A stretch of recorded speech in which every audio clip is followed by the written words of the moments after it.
सो अगर देखा जाए तो हमें जो इंटरेस्ट हमारे थे इसी में रोबोटिक्स में 3D scanning and 3D printing, IoT, अभी हम बीकन से रिलेटेड एक बिजनेस कर रहे हैं जिसमें इंडोर लोकेशन ट्रैकिंग होती है। तो पहला स्टेप था हमारा कि हम बीकन्स को यूज़ करके इंडोर लोकेशन ट्रैकिंग सिस्टम बनाए, जो कि बहुत सारी कंपनी कर रही हैं दुनिया में, और शायद अभी कोई इसको क्रैक नहीं कर पाया बिकॉज इसमें बहुत बड़ा हिंड्रेंस है कि हम बीकन्स हमें हर जगह लगाने पड़ेंगे और उसको मेंटेन करना पड़ेगा। और बीकन की लाइफ टाइम कुछ 1-2 साल होती है डिपेंडिंग ऑन किस तरह की बैटरी है उसमें। तो उसके बाद उसको रिप्लेस करना, उसको उस तरह का एक डेटाबेस मेंटेन करना, तो बहुत ऑपरेशनली इनएफिशिएंट सिस्टम है। तो हमने उसको एक स्टेप आगे ले गए हैं और हमारी कुछ प्रोप्राइटरी टेक्नोलॉजी है जिसके थ्रू हमने वाईफाई ओनली लोकेशन ट्रैकिंग करी है। जिस तरह की एक ही कंपनी और थी जो अभी तक जो इस तरह का fully wifi based location system जिसने बनाया है, वो एप्पल ने एक्वायर की थी, उसका नाम था वाईफाई स्लैम। तो हमें लग रहा है कि हम एक अच्छी जगह में हैं आज उस टेक्नोलॉजी में। तो वो एक्सपेरिमेंट एक तरह से फ्रूटफुल निकल रहा है अभी तक, हमें बहुत इंटरेस्ट मिल रहा है इस तरह की कंपनी से जो कि ऑफलाइन वर्ल्ड में काम करती हैं। तो ये सारा इसकी यूटिलिटी क्या होगी जो ये लास्ट वाला आपने डिस्कस किया अभी, जो इंडोर लोकेशन ट्रैकिंग हो रही है? आई थिंक कोई भी इन्फॉर्मेशन की कोई भी एडिशनल इन्फॉर्मेशन से हमें क्या मिलता है कि किसी कस्टमर को कुछ एक्स्ट्रा यूजफुल इन्फॉर्मेशन मिल जाती है, तो उस यूजफुल इन्फॉर्मेशन से हम ऐड कर पाते हैं उस पर। जब अगर आप सेल्स प्रोसेस देखें कि एक सेल्समैन आपके बारे में कुछ जानता है कि आप शायद इस मेंटालिटी रखते हैं, आप इस तरह से सोच के आए हैं, आप ये इस तरह का प्रोडक्ट लेना चाहते हैं, आपका शायद बैंड इस तरह के कलर को लेने का है या इस तरह की कैपेसिटी को लेने का है, तो देन वो आपको इसी तरह से मोल्ड करता है ताकि आपकी सेल कन्वर्ट हो जाए। तो अगर आपको सिमिलरली अगर एक ऐप को पता हो कि आप किस तरह की चीज़ कब से ढूंढ रहे हैं, कहाँ पे यहाँ पे भी प्रेजेंटली, उस इन्फॉर्मेशन की बहुत वैल्यू है बिकॉज आप on the spot on the moment कुछ करा सकते हैं। मतलब रिटेल स्टोर में जी, और रिटेल स्टोर के अलावा भी कुछ यूटिलिटीज की काफ़ी होंगी, बिल्कुल गोडाउन्स में होंगी, फैक्ट्रीज में होंगी, और कन्वेंशन सेंटर्स में जहाँ इवेंट होते हैं बड़े बड़े, जहाँ पे आपको रास्ता ढूंढना हो इंटरनली।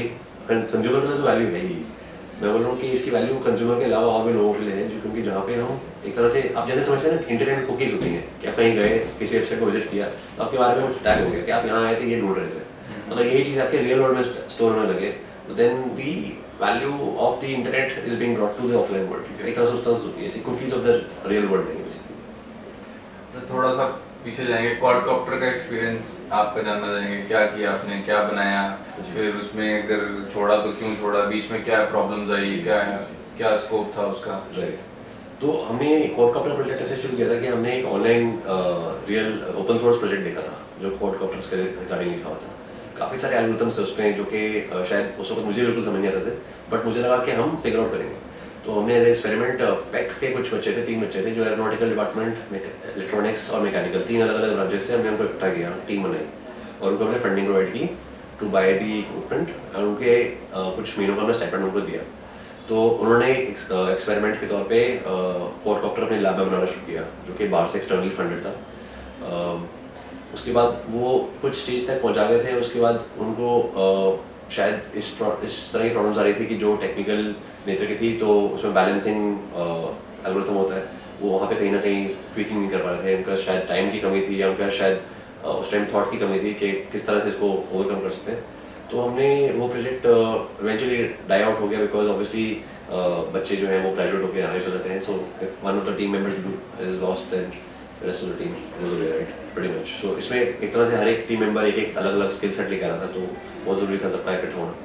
हमने अगले साल फिर अलग एक और टीम सेटअप की थी, वो अनफॉर्चुनेटली इंटरेस्ट नहीं डेवलप कर पाई इसको आगे जाने का, सो इसलिए वो प्रोजेक्ट हमने ड्रॉप कर दिया। बट हमने उसके बाद इंटरनली अपने ऑफिस में वही सेम प्रोजेक्ट को आगे ले जाने की कोशिश की, जिसमें हम थोड़ा सा और एक स्टेप आगे ले जा रहे थे। हम सोच रहे थे कि उसको माइक्रो कंट्रोलर बेस्ड ना बना के हम एंड्रॉयड फ़ोन कंट्रोलर बेस्ड बनाए, यानी कि आपका एंड्रॉयड फ़ोन उसका ब्रेन बन जाएगा क्वाडकॉप्टर का। तो वहाँ पे हमने हिंड्रेंसेस फेस की कि जो एंड्रॉयड है वो रियल टाइम ऑपरेटिंग सिस्टम नहीं है, तो हमें ये चीज़ पहले हमें सोचनी चाहिए थी और हमने काफ़ी टाइम उस पर ज़ाया किया। Anyway that was good learning respective. हमने जो एक्सपेरिमेंटेशन की है, काफ़ी लोग इस तरह की कैटेगरी में काम कर रहे हैं जो कि फ्लाइंग फ़ोन बनाना चाहते हैं। एक तरह से आपका वर्चुअल असिस्टेंट बन जाएगा, फ़ोन आपके साथ साथ उड़ेगा रादर देन आपके हाथ में बैठे। ओके, और 3D प्रिंटिंग में क्या लगा आपको, क्या जो भी आपने किया, कितना टाइम किया, क्या एक्सपीरियंसेस थे आपके? तो 3D printing like any technology ना, जो टेक्नोलॉजी आती है तो उसमें तो पहले एक वो होते हैं अर्ली अडॉप्टर्स होते हैं। मैं सोचता हूँ कि मैं शायद अर्ली अडॉप्टर्स में हूँ, कि हम कुछ भी एक टेक्नोलॉजी उठा के उसके साथ में कुछ ना कुछ तोड़ फोड़ करना चाहते हैं। तो उस एक्सपेरिमेंटेशन के दौरान मैंने एक 3D प्रिंटर मंगवाया था बाहर से, जो कि किक स्टार्टर पे किसी ने फंड करा था। That was a very low budget 3D printer. सब पार्ट्स अलग अलग से आए थे, उनको जोड़ने में ही हमें कुछ 4-5 महीने लग गए थे, क्योंकि इतने सारे अलग अलग पार्ट्स थे और कौन सा कहाँ कैसे जुड़ेगा, किस तरह से उसको कैलिब्रेट करना है, एकदम फ्लैट होना चाहिए ग्राउंड के हिसाब से। तो बहुत सारे पैरामीटर्स थे, उसको करते करते उसको हमें 4-5 महीने लगे। तो हमने उसका जब चलाया तो हमें लगा कि wow this is an amazing product. अभी तक हम सिर्फ यूट्यूब में देखते आ रहे थे, हमने जब फिजिकली चला के देखा तो हमें पता लगा कि इसकी क्या इम्पैक्ट हो सकती है। बट अनफॉर्चुनेटली वो टेक्नोलॉजी एक गिमिक की तरह रह गई, क्योंकि उसमें प्लास्टिक के अलावा कोई और मटेरियल प्रिंट नहीं हो पाता है अभी तक। जो लो कॉस्ट 3D प्रिंटर्स हैं उनमें नहीं हो पाता है। जो ऑब्वियसली हाई कॉस्ट है वो तो काफ़ी सालों से ही थे, 20-30 सालों से हाई कॉस्ट 3D प्रिंटर्स पड़े हुए हैं। तो इसलिए अभी हमने इसमें देखा कि हमें इवन तो हमने एक चंडीगढ़ की एक और कंपनी थी जिसमें 2 लड़के थे, बिल्कुल अर्ली स्टेज पे थे, जिनके सामने मिलके उनके 3D प्रिंटर्स हमने बेचने की कोशिश करी। So we sold one to architect in Panchkula, one to Peck. There was a few others जो कि बड़े इंटरेस्टिंग जगहों पे एप्लीकेशन थी उसकी। बट हमने ये देखा कि हम इसको स्केलेबल बिजनेस नहीं बना पा रहे थे, तो फिर मैं विड्रॉ कर दिया उसमें से। वो लोग शायद अलग से अपना एक हेल्थ केयर रिलेटेड बिजनेस बना चुके हैं 3D प्रिंटिंग से ही रिलेटेड, बट 3D प्रिंटर बेचना बाय इटसेल्फ उनका शायद बिजनेस नहीं रहा है अभी। तो मुझे ये लगा कि गिमिक के तौर पे रह गए। जब तक कि मटेरियल साइंस एडवांस नहीं करेगी तब तक 3D प्रिंटिंग में शायद इस तरह की रेवोल्यूशन नहीं आ पाएगी कि हर कोई अपने घर में लगाना चाहिए। आपने कुछ एप्लीकेशंस भी बनाई शायद बीच में, कुछ ऑनलाइन एप्लीकेशंस बनाई आपने, कुछ 1-2 इंटरेस्टिंग आपके एक्सपीरियंस रहे तो आप शेयर कर सकते हैं। हाँ, तो एक मैं बताऊंगा, हमारी एक एप्लीकेशन थी मैस्को नाम की, मैंने बनाई कस्टमर के लिए थी, जिसमें हमारा कुछ परसेंटेज शेयर था। अनफॉर्चुनेटली कस्टमर ने आगे प्रमोट ही नहीं किया उसको, मतलब एक फर्स्ट लेवल तक ले जाने के बाद उसने आगे प्रमोट नहीं किया। तो हमने उनसे बोला कि let us take the rights for this project and let us market it. उसमें एक एडवांटेज समझ लीजिए और एक समझ लीजिए बेन एंड बून दोनों था उसमें, कि मैस्को था एक एनोनिमस सोशल नेटवर्क जहाँ पे आप बिना अपना नाम, बिना अपनी आइडेंटिटी बताए कुछ भी पोस्ट कर सकते हैं। तो एक बून ये था कि आप विदाउट जजमेंट आप अपनी फीलिंग्स को शेयर कर सकते हैं खुले में। बट बेन ये है कि लोग उसको मिसयूज़ करते हैं, अब्यूज़ करते हैं। तो इसमें कमेंटिंग पे और जो पोस्टिंग पे बहुत बड़ी मॉडरेशन की ज़रूरत है। तो जब मॉडरेशन आ जाता है तो फिर वो स्केलेबल नहीं रहता है, क्योंकि आपको कोई ना कोई बिठाना पड़ेगा जो कि इसको मैनुअली स्कैन कर रहा है। अनलेस एंड अनटिल आपके पास एक ऐसा सिस्टम बन जाता है जो कि आर्टिफिशियल इंटेलिजेंस के थ्रू या नेचुरल लैंग्वेज प्रोसेसिंग के थ्रू कि आप गलत चीज़ को समझ सकें, तो उसमें भी कंटेक्चुअल अभी मतलब काफ़ी ज़्यादा ज़रूरत थी उसमें मॉडरेशन की, और मॉडरेशन ऑटोमेट नहीं हो पा रहा था, सब इंटेलिजेंटली नहीं हो पा रहा था। सो इसलिए वो प्रोजेक्ट हमारा पड़ा रहा, बट हमने काफ़ी कुछ सीखा उसमें हमने काफ़ी नई टेक्नोलॉजीज यूज़ करी जिससे स्केलेबल बन सकता है। जब हम उस एप्लीकेशन में देखते हैं तो हमेशा ऐसे सोचते थे कि इसकी परफॉर्मेंस मैस्को की परफॉर्मेंस फेसबुक की तरह रहनी चाहिए। जब हम कुछ पोस्ट करोगे इमीडिएटली लोड हो जाए, तो हमने उसमें परफॉर्मेंस की बहुत एडवांटेजेस ने बिल्ड इन किया, और उसकी वजह से हम शायद बहुत कुछ सीखे टेक्नोलॉजी की।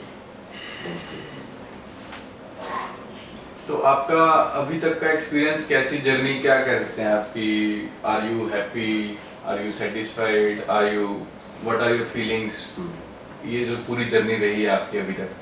मेरा सिंपल सा एक फंडा है कि जो भी मैं करूँ उसमें मैं कुछ ना कुछ सीखूँ। अगर मैं सीख रहा हूँ तो मैं खुश हूँ, पर ये बोलना कि मैं सेटिस्फाइड हूँ ये तो बहुत ही गलत हुआ, क्योंकि मैं बहुत डिससेटिस्फाइड हूँ अपने आप से। मैं जहाँ जाना चाहता हूँ वो मेरे अभी हमेशा आगे ही रहेगा। आई थिंक किसी भी लेवल पे कभी भी सेटिस्फाई होना नहीं चाहिए। I think you should enjoy yourself on the journey, पर बी डिससेटिस्फाइड। जैसे स्टीव जॉब्स होता है, stay hungry stay foolish, I would say stay dissatisfied, not in a negative way, stay happy but at the same time stay dissatisfied. ask yourself what is your next target, and then because of your dissatisfaction you will move there. Otherwise आप satisfied हो जाएंगे तो that is a stagnation in a way, and I think stagnation is never status quo, it is always downhill. अच्छा, एक आजकल ये जो कुछ स्टार्टअप सडनली बंद हो जाते हैं पिछले कुछ दिनों में, जैसे ओवरनाइट बंद हो जाते हैं, तो इस तरह के और भी बहुत सारे स्टार्टअप चल रहे हैं which are based on very high and quick scalability in a very short period of time. आपका ऐसे स्टार्टअप्स के बारे में क्या आपको लगता है कि जैसे मतलब just elaborate a little bit more कि जो इस तरह के बिजनेस मॉडल होते हैं कि this is a model of future, आज से 10 साल बाद ऐसा हो जाएगा, आज से 20 साल बाद ऐसा हो जाएगा, और उसमें फिर लोग पैसे लगाते हैं और कुछ एक वैल्यूएशन हो जाती है। तो आपको क्या लगता है कि ये जो मॉडल्स हैं, ये जो बिजनेसेस हैं, मतलब ये इसकी क्या मतलब आपका क्या कमेंट है इसके ऊपर? मुझे लगता है कि हर एक चीज़ का एक टाइम होता है, जब वो टाइम आता है उस टाइम पे करने से वो डेफिनेटली हो सकता है। अगर आप बिफोर टाइम कुछ चीज़ कर रहे हैं तो आप एक तरह से अपने आप को एक्सपोज कर रहे हैं टू अननेसेसरी रिस्क। अगर आपको लगता है कि कुछ बिजनेस 10 साल बाद चलेगा तो शायद उसको 10 साल बाद ही चलाना चाहिए। अगर आपको लगता है आज उसको शुरू करके आप बिहेवियर चेंज कर सकते हैं बाय डूइंग सर्टेन थिंग्स, तो definitely I think it's worth the risk. But अगर आपको लगता है कि वो बिहेवियर चेंज भी नहीं होने वाला है 10 साल तक, तो आप एक तरह से एक फ्यूटाइल एफर्ट कर रहे हैं आज के दिन में। तो मुझे लगता है कि जहाँ पे मतलब एक तरह से बिजनेस को चलाने के लिए